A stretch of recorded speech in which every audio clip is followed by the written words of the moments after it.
Okay, असा problem दिलाय आता आपल्याला. हा पण डिबॅटोला विचारलेला प्रॉब्लेम आहे. The end B of weightless bar A B. एक वेटलेस बार दिला ए बी, त्याचं एंड बी, तिथं काय म्हणलंय, is made to act upon by forces as shown in figure. म्हणजे त्या बारच्या, वेटलेस बारच्या बी एंडला अशी फोर्स सिस्टीम ऍक्ट होते. ते डायग्राम मध्ये आपल्याला दाखवली. आपल्याला काय करायचं आहे, या फोर्स सिस्टीमचा रिझल्टंट फाइंड करायचा आहे. आणि अजून काय विचारले, the moment of resultant around point ए. म्हणजे ए पॉइंटला इथल्या रिझल्टंटची मोमेंट फाइंड करायची आपल्याला. पहिल्यांदा रिझल्टंट काढूया, त्याची मॅग्निट्यूड, डायरेक्शन, आणि नंतर आपण मोमेंट फाइंड करू. पहिल्यांदा रिझल्टंट काढण्यासाठी आता पहिली स्टेप काय, डायग्राम तर आपल्याला ऑलरेडी दिली क्वेश्चन मध्ये, पण आपल्याला काय बघितलं पाहिजे आता, सगळ्या फोर्सचे अँगल एक्स ऍक्सिस बरोबर आहेत का. पहिला फोर्स हॉरिझॉन्टल आहे, काय गरज नाही करायची. दुसरा फोर्स 200 न्यूटन, त्याचा अँगल कशा बरोबर दिलाय, वाय बरोबर दिलाय, पण आपल्याला पाहिजे एक्स बरोबर. एक्स बरोबर किती येणार, हा 90 असतोय, 30 दिलाय, 60 राहील. या फोर्सचा दिलाय एक्स बरोबर 45 डिग्री. आता या फोर्सचा अँगल नाही दिला, पण तो अँगल काढण्यासाठी हे दोन डायमेन्शन दिलं. मग याच्यावरून या लाईनचा स्लोप म्हणजे इथला अँगल असणार आहे. स्लोप वरून अँगल काढू शकतो आपण, थिटा. मग ते कसं काढणार, टॅन काय घ्यायचं, इकडे बाजूला काढतो. टॅन थिटा इक्वल टू इथला किती येणार, टॅन काय असतं, समोरची बाजू डिवायडेड बाय लगतची बाजू, opposite side divided by adjacent side. म्हणजे टॅन थिटा इक्वल टू काय येणार, 4 डिवायडेड बाय 3. म्हणजे theta equal to tan inverse 4 divided by 3 किती येते, किती 53.13 डिग्री. म्हणजे हा अँगल किती आहे, 53.13 डिग्री. आणि हा व्हर्टिकलच फोर्स आहे, त्याचं काय काढायची गरज नाही. झाले सगळे अँगल काढून झाले. आता इन्क्लाइन फोर्स जेवढे दिसतात ते रिझॉल्व्ह करून घ्यायचे. हॉरिझॉन्टल कंपोनंट काय असतो, कॉस, व्हर्टिकल असतो साइन. सगळे फोर्स बाहेर गेलेत, त्यामुळे कंपोनंट पण बाहेर जाणार सगळे. त्याचा हॉरिझॉन्टल काय येणार, 200 कॉस, अँगल त्याचा आहे 60 डिग्री. आणि व्हर्टिकल वर जाणार 200 साइन, अँगल आहे 60 डिग्री. त्याचा हॉरिझॉन्टल बाहेर येणार 300 कॉस, अँगल आहे 45 डिग्री. आणि व्हर्टिकल वर जाणार 300 साइन, अँगल आहे त्याचा 45 डिग्री. तसाच हा फोर्स, याचा हॉरिझॉन्टल कंपोनंट बाहेर जाणार, तो किती येणार, 280 कॉस, अँगल आहे त्याचा 53.13 डिग्री. आणि व्हर्टिकल खाली जाणार 280 साइन, अँगल आहे त्याचा 53.13 डिग्री. आणि हा फोर्स व्हर्टिकलच आहे, त्यामुळे तो आहे तसा राहणार. सगळे फोर्स आपण रिझॉल्व्ह करून घेतले. अजून हे डायमेन्शन पण दिलंय क्वेश्चन मध्ये, हे टाकायचं राहिलं आपलं. हे सेंटीमीटर मध्ये डायमेन्शन दिले. ए टू बी या रॉडची लेंथ 60 सेंटीमीटर दिली.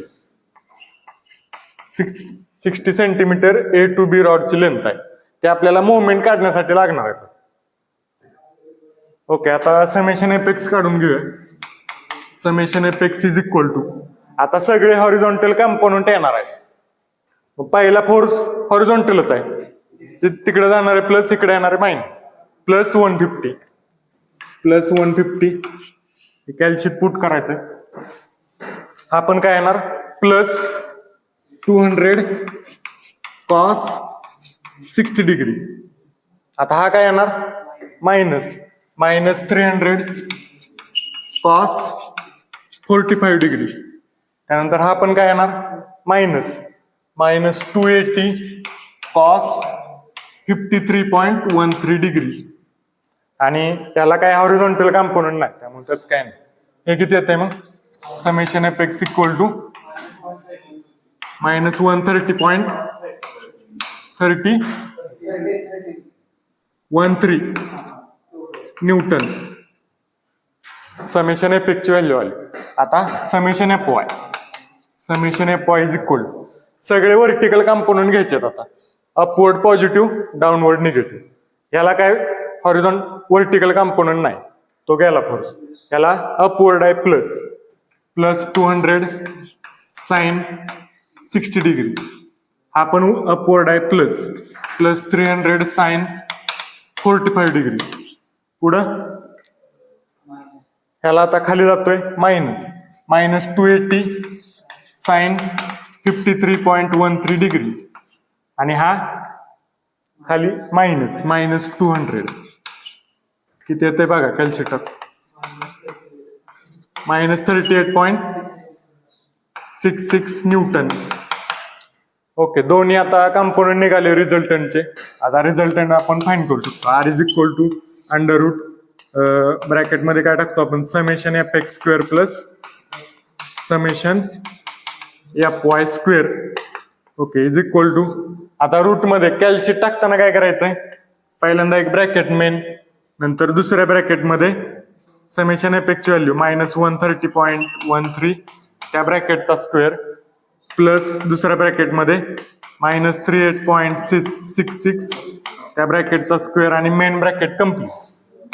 असं टाकलं तरच रिझल्टंटचा आन्सर येणार. किती येते, आर इज इक्वल टू किती 135.75 न्यूटन. हे असं टाकलं ना, मेन ब्रॅकेट परत स्मॉल ब्रॅकेट आणि शेवटी ब्रॅकेट कम्प्लीट केला तर आन्सर बरोबर आहे. ओके, हे आली मॅग्निट्यूड ऑफ रिझल्टंट. आता आपल्याला डायरेक्शन काढायचे थिटा. थिटासाठी फॉर्म्युला काय, tan inverse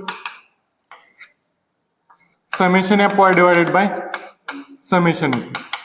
summation F Y ची व्हॅल्यू आहे आपल्याकडे मायनस किती आहे, minus 38.66 divided by summation F Y पण आहे मायनस 130.13.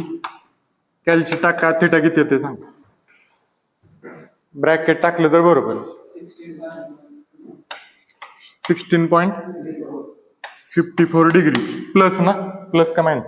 ओके, थिटाची व्हॅल्यू आली 16.54. आता क्वाड्रंट कोणता असणार आहे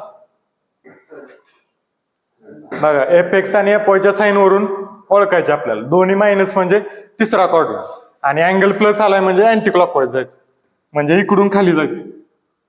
म्हणजे रिझल्टंट कुठं दाखवणार तुम्ही, इकडून खाली 16 डिग्री. 16 डिग्री म्हणजे एकदम स्मॉल अँगल असणार आहे आणि तिथं असणार आपला आर, तो 135.75 आणि इथं अँगल किती 16.54. आता आपल्याला काय काढायचंय, झालं मॅग्निट्यूड का आणि रिझल्टंट झाला, म्हणजे रिझल्टंटची मॅग्निट्यूड आणि डायरेक्शन काढून झालं. पण पुढे काय विचारलंय, also determine the moment of resultant around point A. A पॉइंटला या रिझल्टंट आर ची मोमेंट काढायची. आता हा मोमेंट काय असतं, फोर्स इंटू परपेंडिक्युलर डिस्टन्स. आता आपल्याला 60 डिस्टन्स दिलंय, पण ते परपेंडिक्युलर आहे का या आरला.